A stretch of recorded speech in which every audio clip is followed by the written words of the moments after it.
ननु सैंधव मान इत्यादि वाक्य में लवणानेन प्रतिदिच्छया प्रयुक्तम तदापि अश्वसंसर्ग प्रतिजनने स्वरूप योग्यता सत्वाद लवण परत्व दशायाम अपि अश्वादि संसर्ग ज्ञान आपत्ति चेत न सैंधव माने। सैंधव कहते हैं नमक को भी और घोड़े को भी। किसने प्रयोग किया? सैंधव माने। और आपने कहा कि स्वरूप योग्यता को ही मुख्य कारण मानना, तात्पर्य का लक्षण में स्वरूप योग्यता को ही लेना है, फलोपदायक योग्यता को नहीं लेना। और जब तो स्थिति में क्या हो जाता है, जब सैंधव शब्द प्रकरणाद्य अनुसार लवण का बोध कर रहा हो, उस वक्त भी उसमें अश्व बोधक की स्वरूप योग्यता तो रहेगी ही। इसलिए कहते हैं सैंधव मान आने इत्यादि वाक्य में यदा लवणानेन प्रतीति इच्छा प्रयुक्त, लवण आनयन की प्रतीति की इच्छा से प्रयुक्त हुआ है, प्रकरणादि से तय हो रहा है।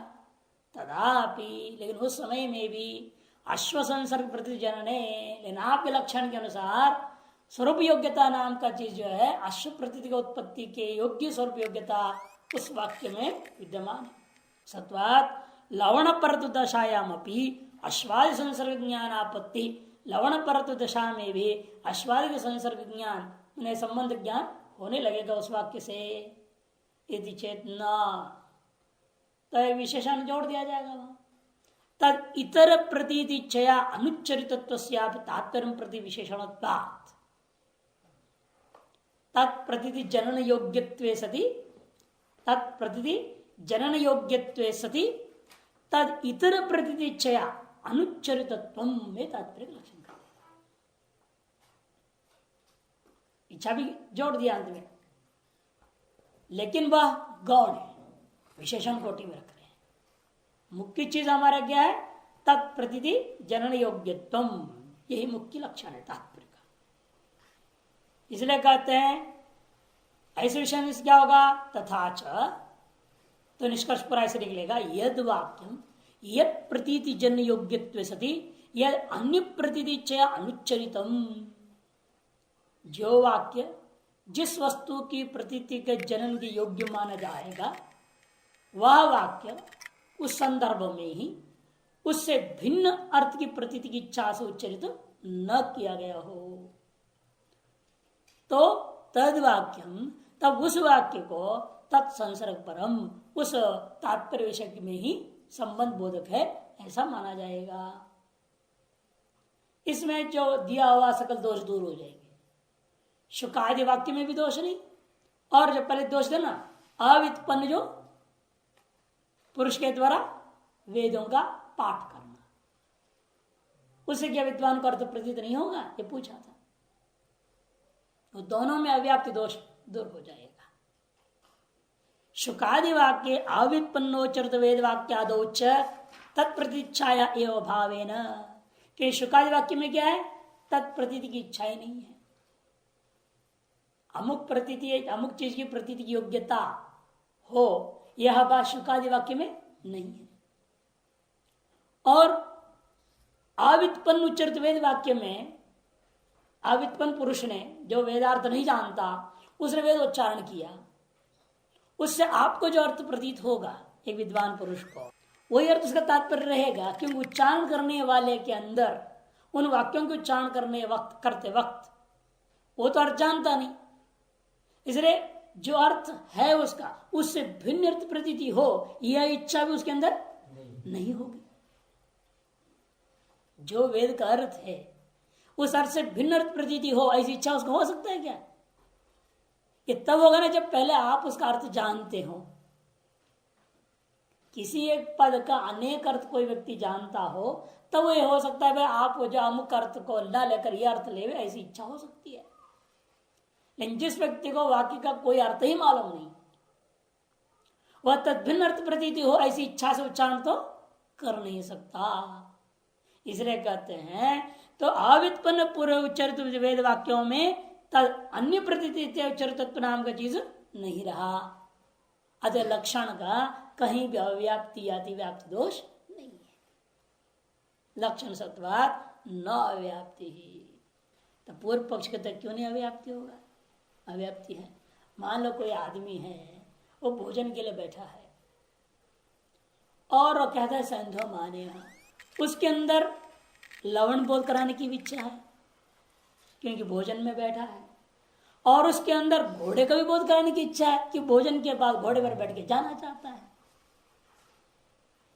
भोजन के बाद वो घोड़े से सवारी होकर करना चाहता है, जाना चाहता है। अब उसको उभय प्रतीति कराने की इच्छा है या नहीं?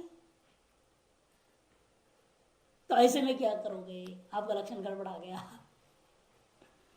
तत् प्रतीति की योग्यता भी है, लवण प्रतीति योग्यता है वाक्य में, और तद अन्य अशुभ प्रतीति की इच्छा से उच्चारित भी है। वो लवण से अन्य अशुभ प्रतीति की भी इच्छा है, उसी उच्च इच्छा से उच्चारण भी किया उसने।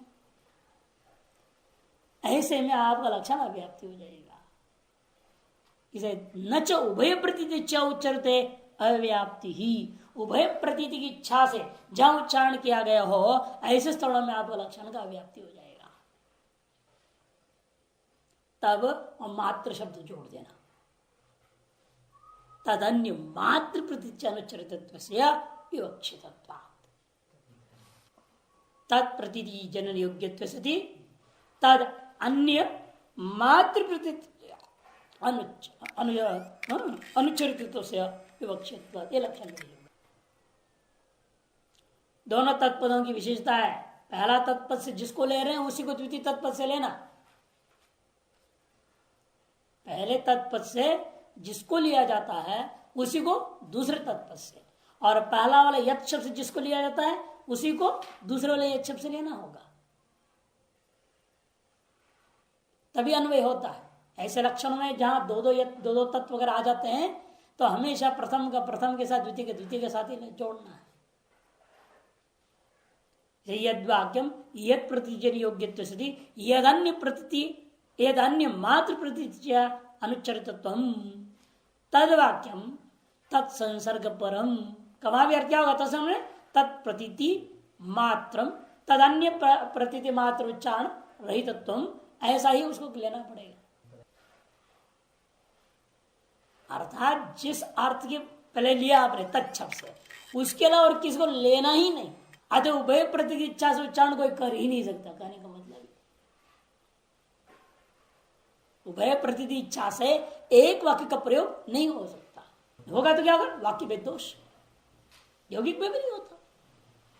किसी भी शब्द से एक वाक्य का एक ही अर्थ होता है। यही तो पूरा मीमांसा दर्शन स्फटिका है, वेदांत दर्शन स्फटिका है। नहीं तो सारा मामला गड़बड़ हो जाएगा। एक एक वाक्य का अनेक अर्थ ले लेंगे,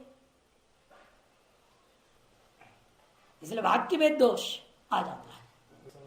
हाँ, अष्टदोष ग्रस्त हो जाएगा वाक्य फिर। नहीं तो विरुद्ध त्रिगद्वेष हो, यदि उद्देश्यता और रहेगा तो विरुद्ध त्रिगद्वेष से युक्त हो जाता है, अथवा अष्टदोष से युक्त हो जाता है, विकल्प मान लेते हैं। तो वाक्य का एक वाक्य का एक ही अर्थ होगा। आपको लक्षण इस तरह से करना पड़ेगा जिससे वाक्य का अनेक अर्थ संभावना हो तो भी, या अगला व्यक्ति उच्चारण कर अनेक अर्थ में भी, तो भी आपको एक ही अर्थ में उसको लेना पड़ेगा, या तो दो बार बोलना पड़ेगा उसको। वाक्य को दो बार कहेगा तब दो, ठीक है। पहली बार को पहला एक अर्थ लेंगे, दूसरे बार का दूसरे अर्थ में, तो वाक्य भी दोष नहीं होगा और पुनरावृत्ति दोष भी नहीं रहेगी। एक ही अर्थ में दो वाक्य प्रयोग करते पुनरावृत्ति होता है, भिन्न अर्थ में दो वाक्य प्रयोग नहीं होता। ऐसा हो जाए कि पहले तो नमक का सोचा और घोड़ा लाया, पहले बाद में घोड़ा लाया नहीं, तो वो तो प्रकरण से नहीं होगा ना, पहले बोल चुका है। प्रकरण आदि से वो तय हो जाता है। प्रकरण से तय होने पर भी प्रश्न उठा, व्यक्ति एक वाक्य बोला और दो उसके अंदर इच्छा की, पहले मेरे को लवण चाहिए, बाद में मुझे घोड़ा चाहिए, तब कहते ऐसा हो नहीं सकता है। इसे तदन्य मात्र कह दो, तदन्य मात्र सब कुछ निषेध हो जाएगा। जो तत् से बोध्य है उससे भिन्न सभी का निषेध करने के लिए मात्र शब्द है। प्रकरण जो निश्चय कर दिए एक अर्थ को, उस अर्थ के अलावा दूसरा अर्थ ले ही नहीं सकते।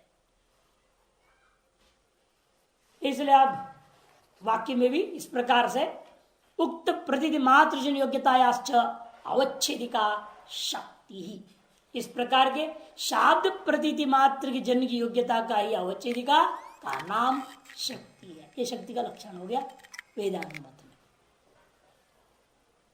वो लोग मानते ईश्वर संकेत अस्मात् पदार्थ अम अर्थो बोध्य अयम अर्थो बोध्य अस्मात् पदार्थ अयम अर्थो बोध्य इति ईश्वर संकेतो शक्ति ही, ये उनका लक्षण है। वो उसको ठीक अलग कर दिया। नहीं, जो ईश्वर नहीं मानते हो उनके भी तो वाक्य का अर्थ होगा, उसमें भी तो शक्ति होगी, तो वहां कैसे घटेगा? ऐसे लक्षण बनाओ जो नास्तिक के भी वाक्य में जाना चाहिए,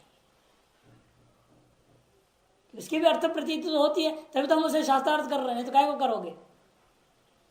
ईश्वर मानता ही नहीं, उसके वाक्य में ईश्वर का संकेत शक्ति ही नहीं रहा, अर्थबोध ही नहीं है उसमें, तो फिर क्यों शास्त्रार्थ करना नास्तिकों से? उनके वाक्य में दम है।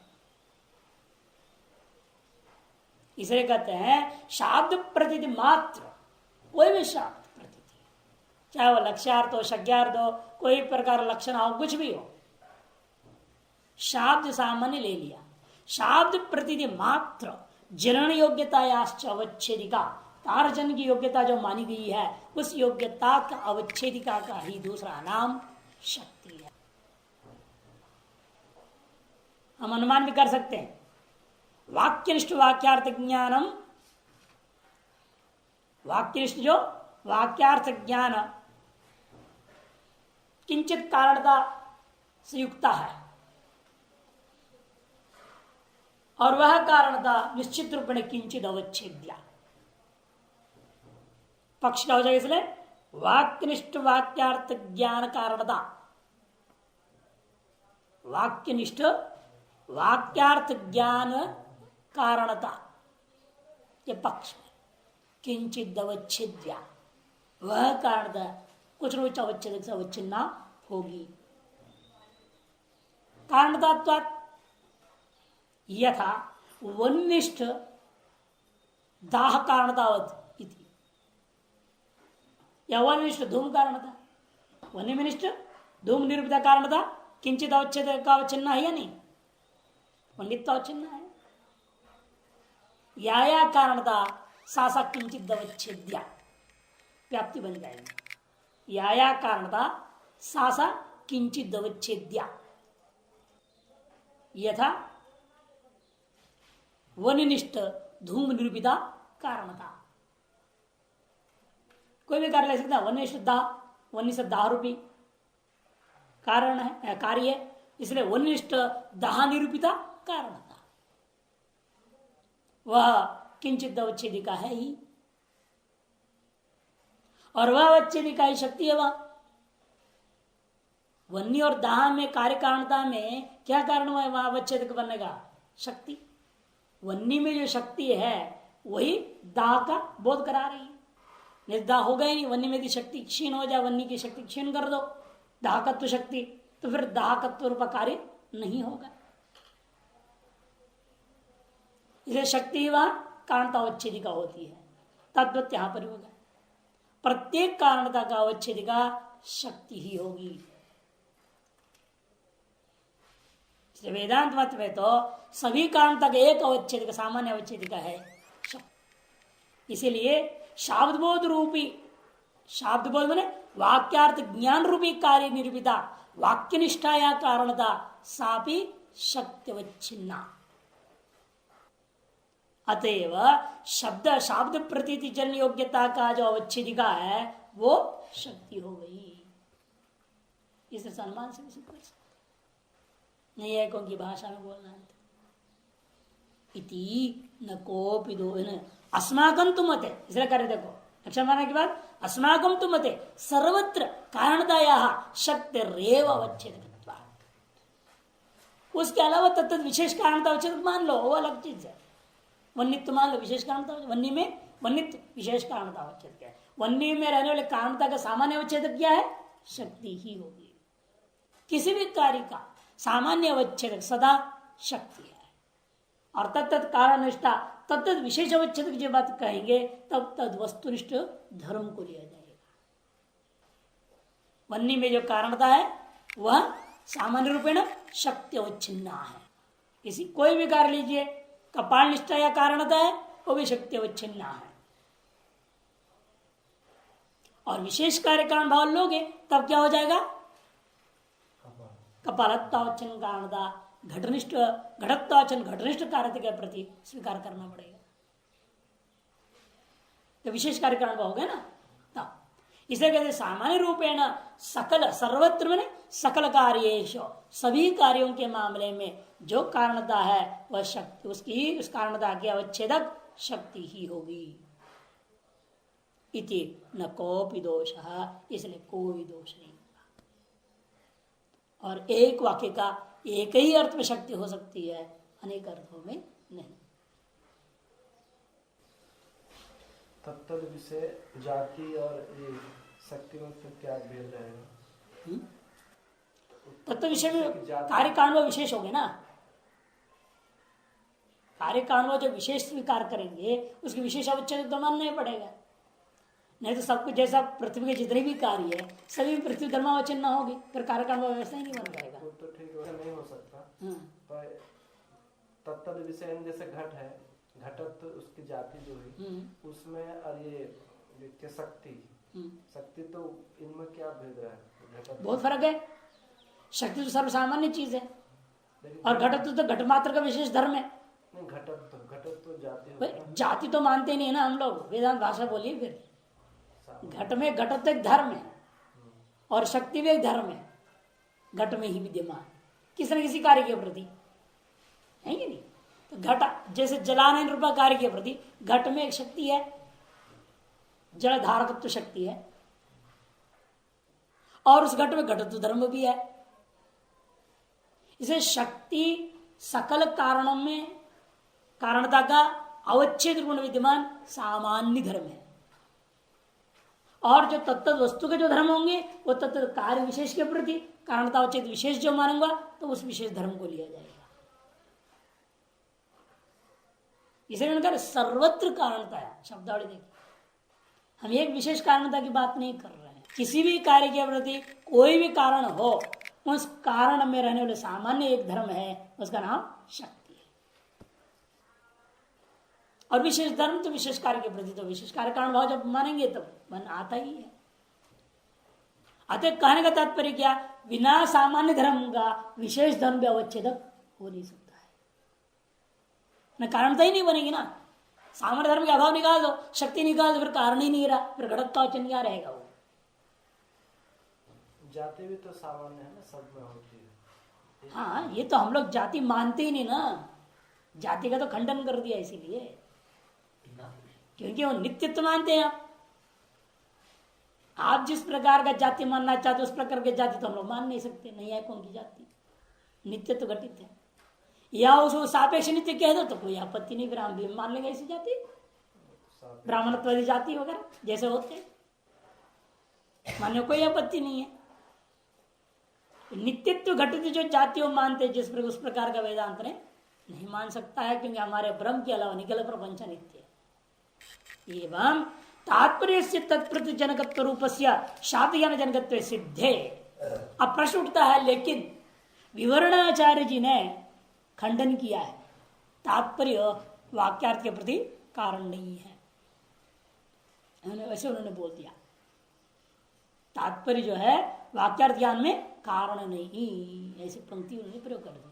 अब उसको अब आप कह रहे हैं कि तात्पर्य वाक्यार्थ ज्ञान में बड़ा मुख्य कारण है, धन विरोध हो गया ना, विवरणाचार्य के विरुद्ध में आप बोल रहे हो, कैसे समझ में बैठेगा। कहते नहीं, उस उनके वाक्य तो पूरे संदर्भ को सोच समझिए। वाक्य पकड़ के ऐसा बोल दे करके कहना नहीं है, किस संदर्भ में किस भाष्य पर का कौन सी पंक्ति पर वो बोल रहे थे वो ध्यान देना है। यदि पूरे प्रकरण को समझ लेने से मालूम होता है वो जो निषेध किस बात का कर रहे हैं वो अलग ही चीज है, कैसे वही समझा रहे हैं। एवं तात्पर्य से तत्पर जनक रूप से शाब्द ज्ञान जनकत्व सिद्धे, आपने तो सिद्ध कर दिया इस प्रकार से। एवं सिद्धे चतुर्थ वर्णक है, तात्पर्य से शब्द ज्ञान हेतु तो निराकरण वाक्यम चतुर्थ वर्णक है। चतुर्थ वर्ण किसको कहते हैं? प्रथम अध्याय के प्रथम पाद का चौथा सूत्र। चौथा सूत्र कौन है?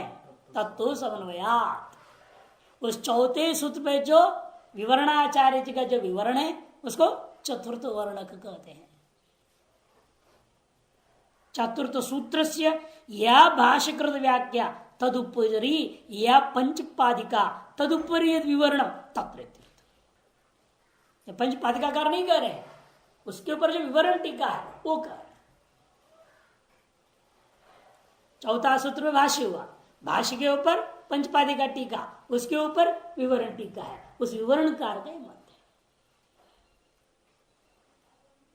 उन्होंने जो शब्द ज्ञान हेतु का निराकरण कर दिया तात्पर्य को, का तात्पर्य शब्द ज्ञान के प्रति कारण नहीं हो सकता है, ऐसे उन्होंने जो कहा है उसका फिर अर्थ क्या होगा?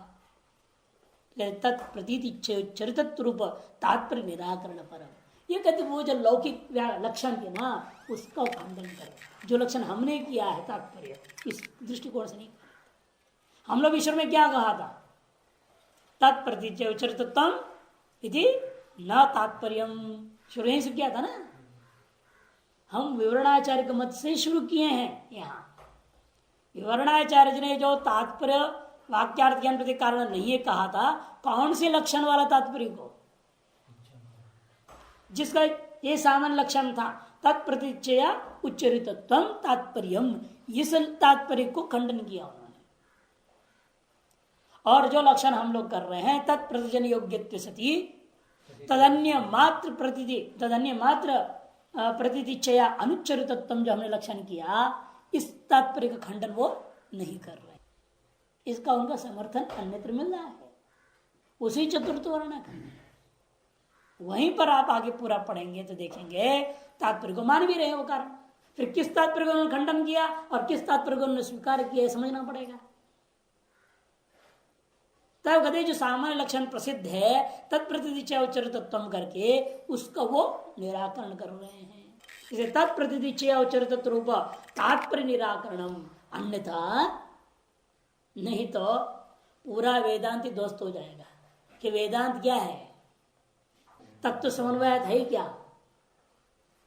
वो जिस सूत्र के ऊपर लिख रहे विवरण टीका, उस सूत्र का ही लक्ष्य खत्म हो जाएगा। ये तात्पर्य को वाक्यार्थ ज्ञान में कारण नहीं मानोगे तो, बल्कि केवल एक वाक्य का बात भी नहीं कहते हैं, समस्त वेदांत के वाक्यों का तात्पर्य एक ब्रह्म बोध में ही है। यही बात समझाने के लिए तो समन्वय सूत्र आया। इस तात्पर्य को तुमने उखाड़ दिया, फिर पूरे वेदांत वाक्यों का तात्पर्य ब्रह्म में है, ये कैसे बोलोगे आप? इसीलिए वो तात्पर्य का खंडन नहीं कर। वो जो सामान्य लोक व्यवहार में प्रसिद्ध लक्षण है तात्पर्य का, तारस लक्षण व विशिष्ट जो तात्पर्य है उसका खंडन कर रहे हैं। अतएव तात्पर्य निश्चय फलक वेदांत विचार वही प्रसंग, अन्यथा यदि नहीं मानेंगे तो तात्पर्य पूर्वक निश्चय रूपी फल प्रदान करने वाला इन वेदांत वाक्यों पर विचार करना ही व्यर्थ हो जाएगा।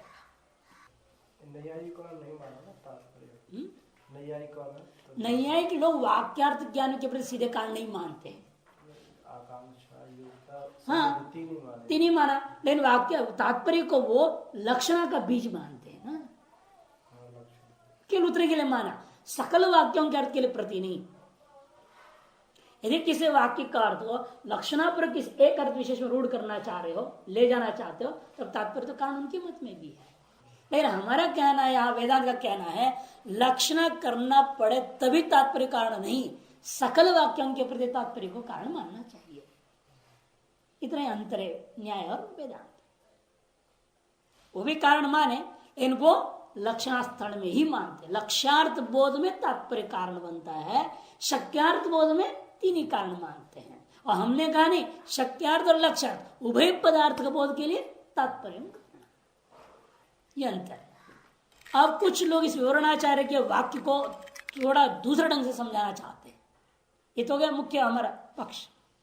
वह वाक्य जो विवरणाचार्य जी का है खंडन वाक्य, वो है सामान्य लक्षण का खंडन परक, और अन्यत्र वो विशेष लक्षण जो हम लोग किए हैं उसको स्वीकार करके समस्त वेदांत वाक्यों का तात्पर्य को ब्रह्म में स्वयं घटा रहे हैं उस सूत्र में, इसे तात्पर्य को मान ही रहे हैं।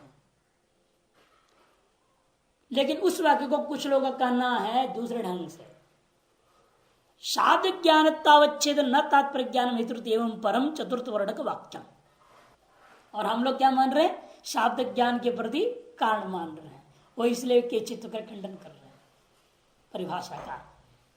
उनका कहना न्यायिकों के जैसे बोल रहा वो सकल शाब्द ज्ञान के प्रति तात्पर्य कारण नहीं है, लक्ष्यार्थ बोधक वाक्य में ही तात्पर्य ज्ञान कारण है, ऐसा न्यायिकों का मत है ना। उसके समर्थन में कुछ लोग जो विवरण का व्याख्या घटा रहे हैं और कह रहे हैं समस्त शाब्द ज्ञान के प्रति तात्पर्य कारण नहीं है, यैसे उसकी घटानी चाहिए किनका? विवरण का वाक्य को। ऐसा कौन कह रहा है? केचित्तु केचित्तो शाब्द ज्ञान तावच्छेदेन सकल शाब्द ज्ञानम प्रति तात्पर्य ज्ञानम न हेतुरित्येवं परम चतुर्थ वर्णक वाक्यम। ऐसा उनका केचित्व का कहना है। तात्पर्य संशय पर्योत्तर शाब्द ज्ञान विशेष तात्पर्य ज्ञान हेतुरेव। अतः क्यों सभी के प्रति नहीं है, इसका किसी किसी के प्रति है ना। सभी के प्रति नहीं है का मतलब क्या? किसी के प्रति वो भी मान रहे, केचित्त भी मान रहे। तो फिर प्रश्न उठा, किस वाक्य के प्रति तुम तात्पर्य ज्ञान को कारण मानोगे?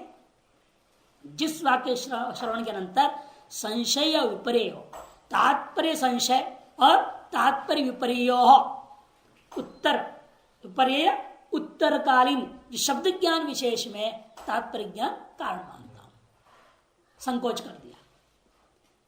संशय तात्पर्य का संशय हो जाए या तात्पर्य का विपर्य हो जाए, उसके बाद में शाब्द ज्ञान विशेष उत्पन्न होगा, उस शाब्द ज्ञान विशेष के प्रति तात्पर्य ज्ञान कारण है, सकल शाब्द ज्ञान को प्रति तात्पर्य ज्ञान कारण नहीं है। ऐसे विवरणाचार्य की व्याख्या माननी चाहिए, क्योंकि इदम वाक्यम एतत् परम उदा अन्य परमिति तात्पर्य संशय।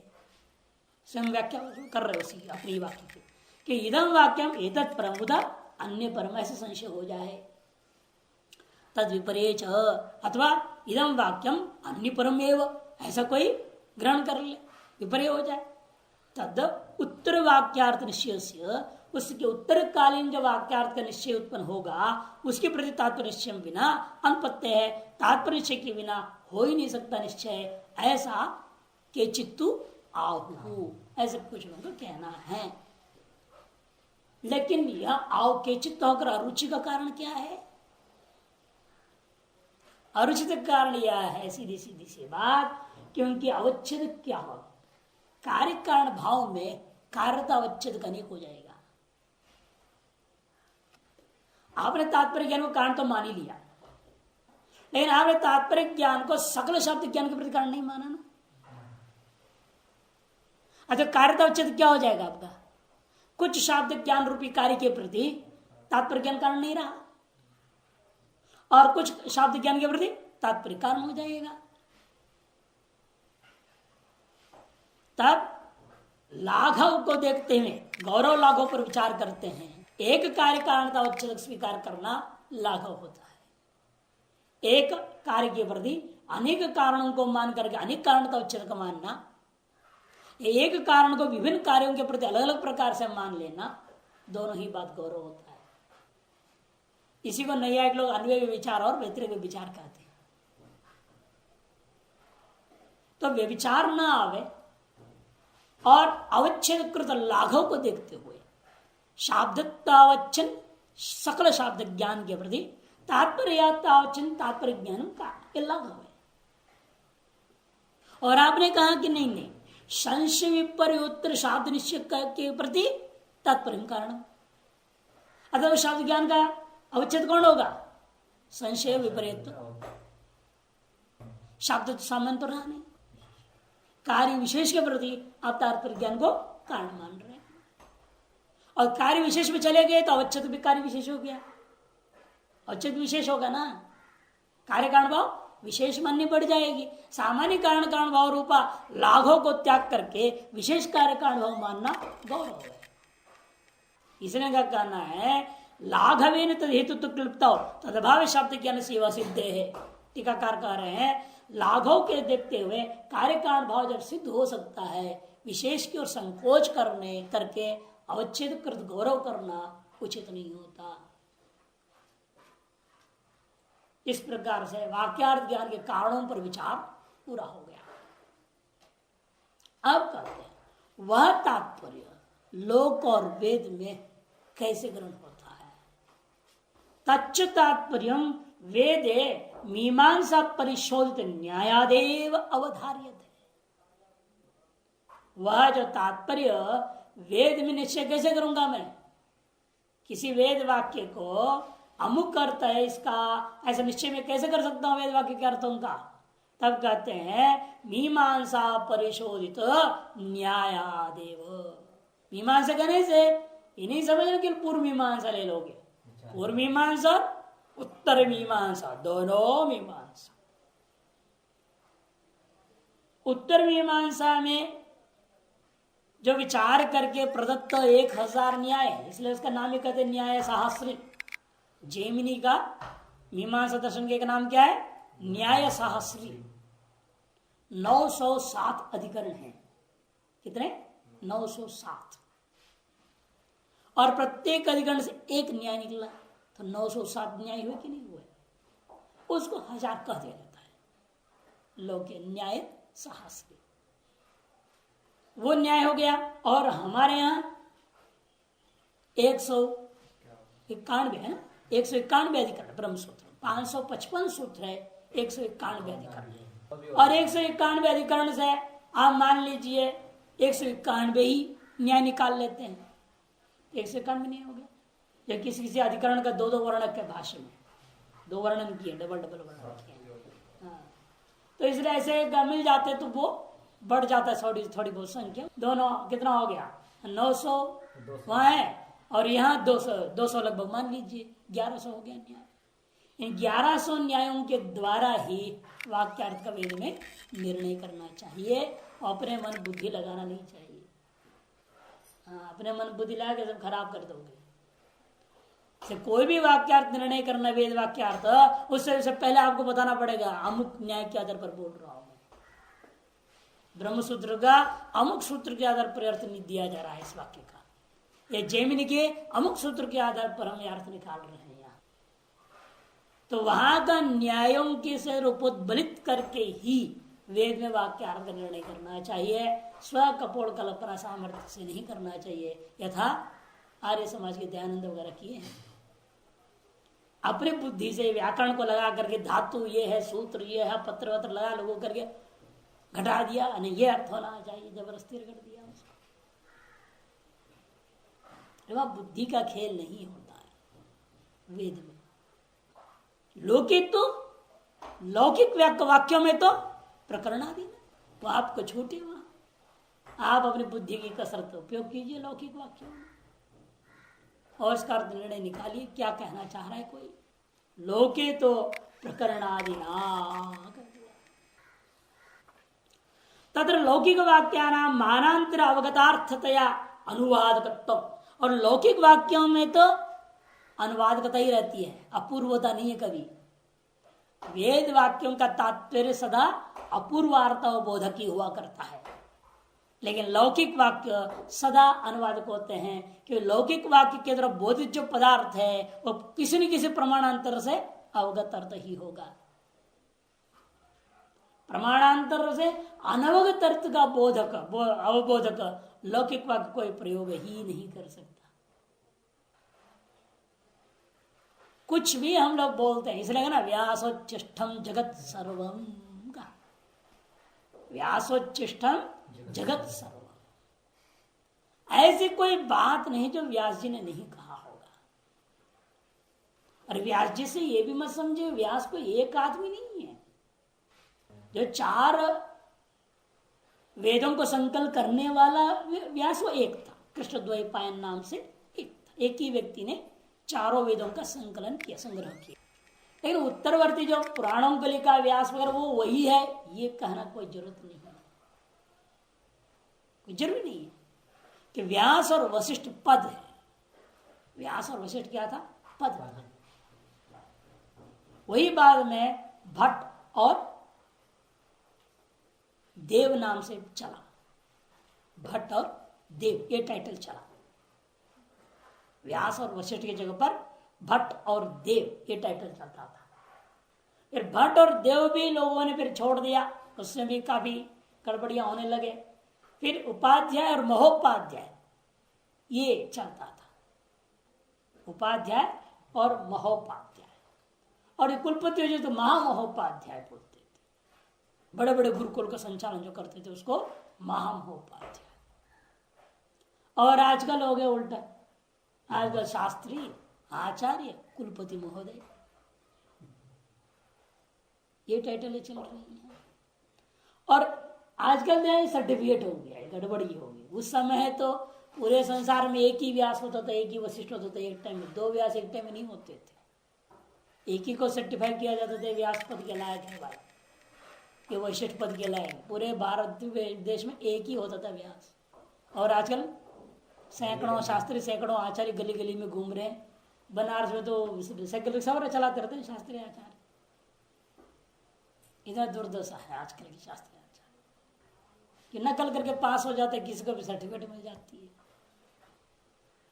उस जमाने में तो ब्राह्मणत्व की कितनी लड़ाई हुई। वशिष्ठ और विश्वामित्र की लड़ाई इतनी बात पे थी। वशिष्ठ बोलते मैं ब्राह्मण हूँ, मैं ब्रह्म ऋषि हूँ। वशिष्ठ कहते नहीं आप राज ऋषि हैं। तो इसी के लिए लड़ाई हुई। इस लड़ाई के चक्कर वशिष्ठ के पूरे 100 बच्चे मर गए। लेकिन ब्राह्मणत्व की घोषणा पहले नहीं हुआ। इतना आसान थोड़ी था किसी को ब्राह्मण कह देना। और आजकल हर व्यक्ति अपने आप को ब्रह्म ऋषि टाइटल दे देता है, कुछ भी लिख देता है, अपना ब्राह्मण की अहंकार करते हैं। ब्राह्मण तो गुण है क्या? जन्म तो ब्राह्मण तो आसान है। अनेकों जन्म पुण्य के ब्राह्मण कुल में भगवान ने जन्म दे दिया। लेकिन गुण आना बहुत जरूरी ना। गुण और कर्म है क्या? तो पुण्य वशात जन्म हो गया, इन वासना वशात बाद में करोगे क्या? रावण जैसे असुर बनोगे। वो भी तो ब्राह्मण घर में पैदा हुआ था, बड़ा वेद पाठी था, रावण संहिता भी लिखा उसने। कितना बड़ा ज्ञानी पुरुष था। शास्त्रार्थ के राम जी के साथ रावण राम संवाद है। रावण जो है कुंभकर्ण का संवाद भी देखिए, कितने गजब है। कुंभकर्ण भी कम ज्ञानी नहीं था, सोता तो 6 महीना, लेकिन कम ज्ञानी नहीं था। महाज्ञानी पुरुष है, विद्वान पुरुष है। ये सब देखो असुर, वासना वशात असुर हो गए, शाप वशात असुर हो गए। वासना है शाप कारण बनता है असुरत्व के लिए। तो आजकल तो शाप वशात नहीं, सब वासना वशात ही मानना पड़ेगा। इसलिए वेद लौकिक वाक्य में सदा मानांतर से प्राप्त अवगत अर्थ क्या ही हमें ग्रहण कर रहे हैं, अतएव वह अनुवादक माना जाता है। वेदे तो वाक्यार्थ से अपूर्वतया नानुवादकत्वम। वेद में तो जो वाक्यार्थ है वो अत्यंत अपूर्व है, अतएव उसके अंदर अनुवादकत्व नहीं रहता है। अनुवादकत्व के बारे में देखिए बहुत जबरदस्त, उसमें भी मानते हैं लोग अर्थवाद में भी अनुवाद रूपा अर्थवाद। अग्निरिमस्य भेषजम वेद वाक्य है, लेकिन वो भी अनुवादक है, लोगों का अनुवाद कर रहा है। अग्निरिमस्य भेषजम वाक्य अनुवादकत्वम। लेकिन कुछ लोगों का कहना है उसमें भी अनुवादक मानने की कोई जरूरत नहीं है। जिसलिए वेद में ईश्वर ने कह दिया था अग्निहिमस्य भेषजम, इसीलिए आज इस दुनिया में अग्निहिम का भेषज हो रखा है। ईश्वर का संकल्प है कि अग्नि हिम का भेषज हो। ईश्वर का संकल्प के वेद में कथित, उसी संकल्प साकार रूप लोक में देख रहे हैं। ये नहीं कि लोक का अनुवाद करके वेद में आए फिर वेद का नित्यत्व भंग हो जाएगा। यदि वेदांत में तो वेद भी अनित्य है, सापेक्ष नित्यता है। इसलिए कहेंगे कि वहां अनुवाद तो मानना कोई जरूरी नहीं है, क्योंकि यही सिद्धांत शुरू में वेदों में ही आया हुआ है। ब्रह्मा ने कहा ओम भू, तो भूलोक प्रकट हो गया। ओम भुवः, तो भूवर्लोक आ गया। स्वः कहते स्वर्गलोक पैदा हो गया।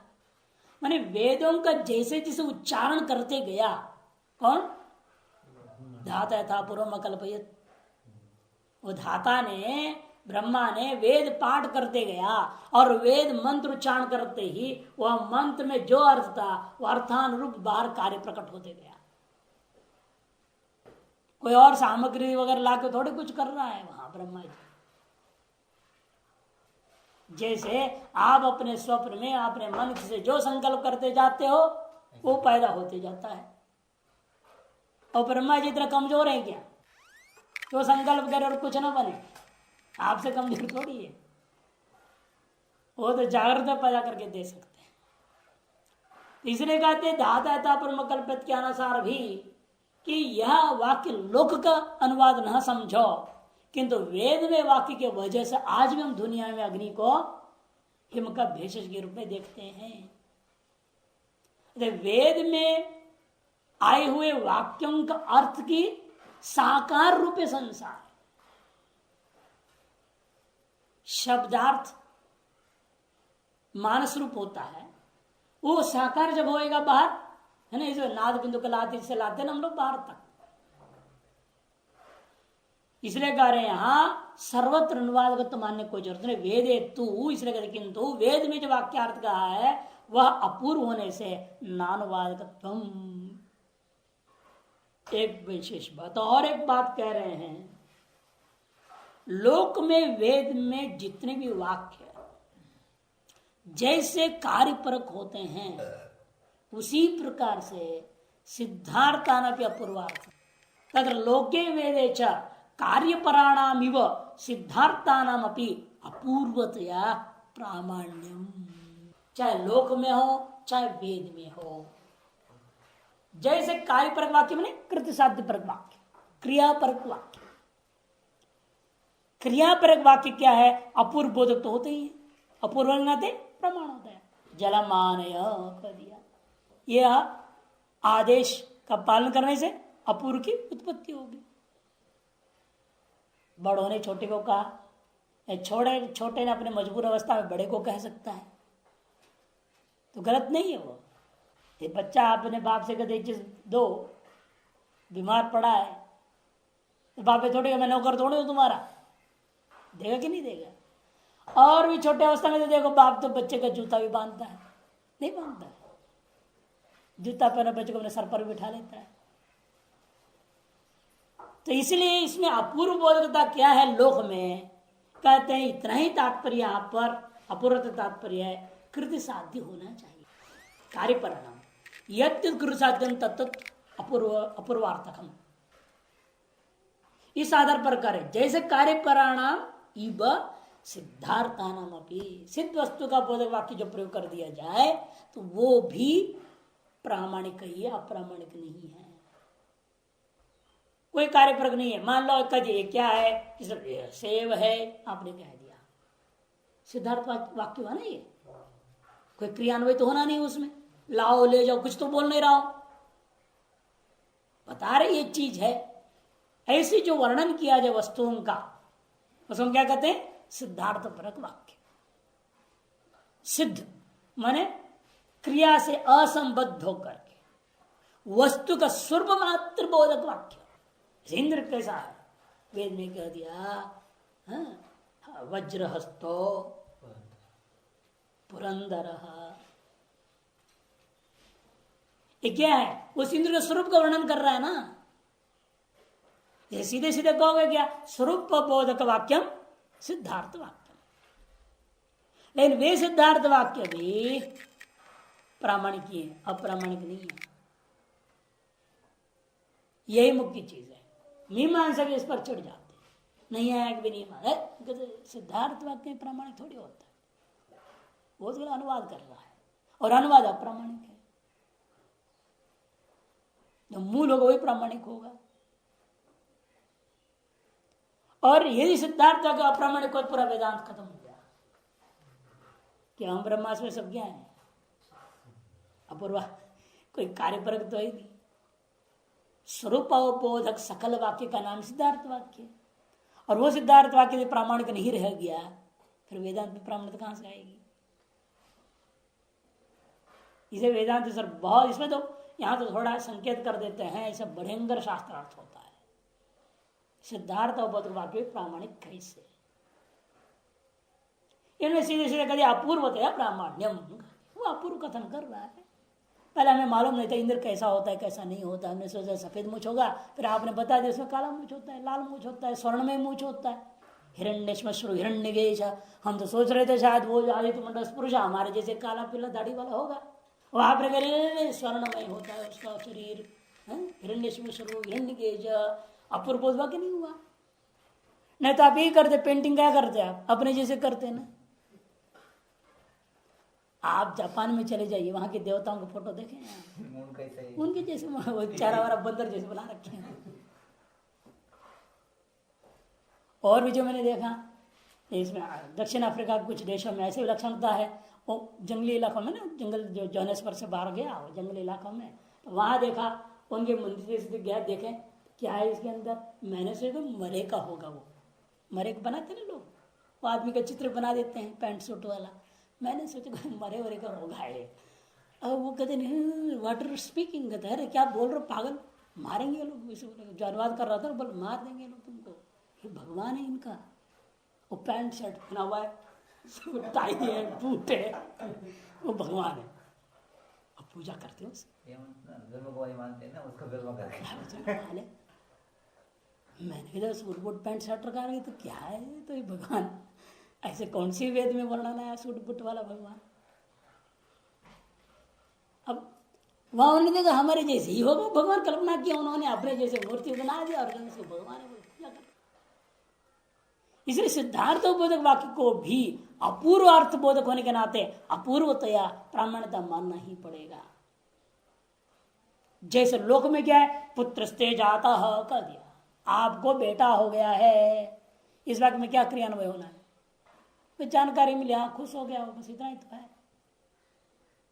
कन्या थे गर्भिणी, सुन के घबरा गया बाप, है क्या हो गया, तुम्हारी बेटी अविवाहित कन्या गर्भिणी हो गई है, किसने सुना दी, उसे क्या रिएक्शन होगा, कोई क्रियान्वय होगा वहां। ये सब सिद्धार्थ बोधक वाक्य लोक में।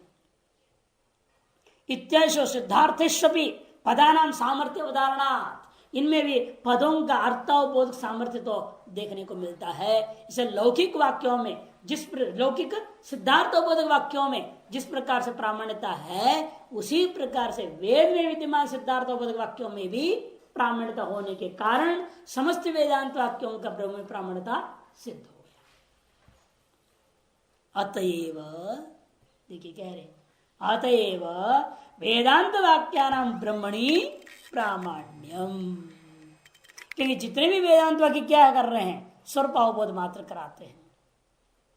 सिद्धार्थ अवबोधक वाक्य, सिद्धार्थ अवबोधक वाक्य होने के नाते इनमें अप्रामाणिकता दूसरों के मत में है, किंतु वेदांत ने सिद्ध कर दिया लोक में भी सिद्धार्थ अवबोधक वाक्य जब प्रामाणिक होता अपूर्वार्थ बोध होकर रहने से, तो वेद में विद्यमान भी जो स्वरूप अवबोधक सिद्धार्थ वाक्यों को भी अपूर्व अवबोधक होने के नाते प्रामाणिक मानना चाहिए। और वह अपूर्व वस्तु कौन है जो वेदांत वाक्यों से बोधित कदे ब्रह्म है।